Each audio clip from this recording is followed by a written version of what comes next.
Hi everyone. Dengue fever പ്രധാനമായിട്ടും പടർത്തുന്ന ഈഡിസി Egypt എന്നൊരു കൊതുക് വർഗത്തിൽപ്പെട്ടവയാണ്. ഇത് കൂടുതലായിട്ടും രാവിലെയും അത് സൂര്യാസ്തമയത്തിന് 3 മണിക്കൂർ മുമ്പായിട്ട് കൂടുതലായിട്ട് നമ്മുടെ ശരീരത്തിൽ ഇത് കടിക്കുന്നത്. ഇത് വന്നിട്ട് ഇതിന്റെ ശരീരത്തിൽ ഒരു വെള്ള സ്ട്രാൻഡ്സ്, വെള്ള വരകൾ നമുക്ക് കാണപ്പെടും. ഇത് നമ്മുടെ വീടിന്റെ പരിസരത്ത് നിന്നും അകറ്റി നിർത്താൻ വേണ്ടി പ്രധാനമായിട്ടും പരിസരം ശുചിയായിട്ട് കീപ്പ് ചെയ്യുക. അതുപോലെ തന്നെ വെള്ളം കെട്ടി നിൽക്കുന്നത് മാക്സിമം അവോയ്ഡ് ചെയ്യുക. അതുപോലെ വാട്ടർ ടാങ്ക് എല്ലാം മാക്സിമം അടച്ചു വെക്കാൻ ശ്രദ്ധിക്കുക. പിന്നീട് നമ്മുടെ മുറിക്കുള്ളിൽ കർപ്പൂരം പൊഴിക്കുന്നത് നല്ലതാണ്. അതുപോലെ ഗാർലിക് മറ്റും ചതച്ചിട്ട് നമ്മുടെ വാതിലിന് ചുറ്റും വെക്കുന്നതും ഈ പറഞ്ഞ പോലെ കൊതുകിന് ഉള്ളിലേക്ക് കടക്കാതിരിക്കാൻ വേണ്ടി സഹായിക്കും.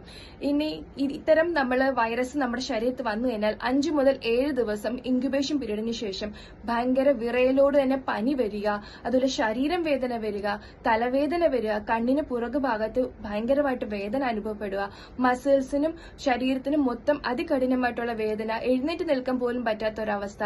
അതുകൊണ്ടാണ് ഇതിനെ ബ്രേക്ക് ബോൺ ഫീവർ എന്ന് പറയുന്നത് തന്നെ. ഇത്തരം വിറയലോടുകൂടിയ പനിയും വോമിറ്റിംഗ് ഒരു 3-4 ദിവസം കണ്ടിന്യൂസ് കണ്ടെന്നിരിക്കും. പിന്നീട് ഫെർദർ കോംപ്ലിക്കേഷൻ ആയിട്ട് നമുക്ക് നമ്മുടെ പ്ലേറ്റ്ലെറ്റ് ലെവൽ കുറയുന്നതായിട്ട് കാണപ്പെടുന്നു. ശരീരത്തിൽ മുഴുവൻ റാഷസ് വരുന്നു, ബ്ലീഡിംഗ് സ്പോട്സ് വരുന്നുണ്ട്.